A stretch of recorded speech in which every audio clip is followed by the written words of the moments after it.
Digi Verifier is the most famous background verification vendors. They are doing the background verification for almost famous MNCs across the nation. If you receive email from Digi Verifier, usually they will send two links in the email. The first link will be Google ITR link and second link will be your UAN number link.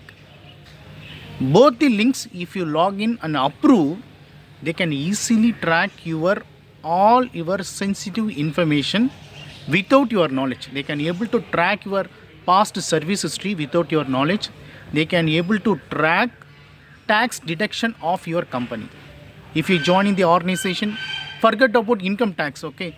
Some cases, if you absconded or if you terminated within 2 months, income tax may not be deducted, but professional tax, there might be a chance may detected in your ITR, okay?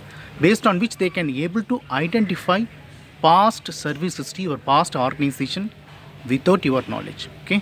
So before you approve, think about it and try to give full visibility of your service history in order to avoid BGV verification failing status, okay? Hope you got the logic. Thank you so much for watching this video. If you like this channel, please subscribe and share to your friends. Have a wonderful day. Take care. Bye-bye.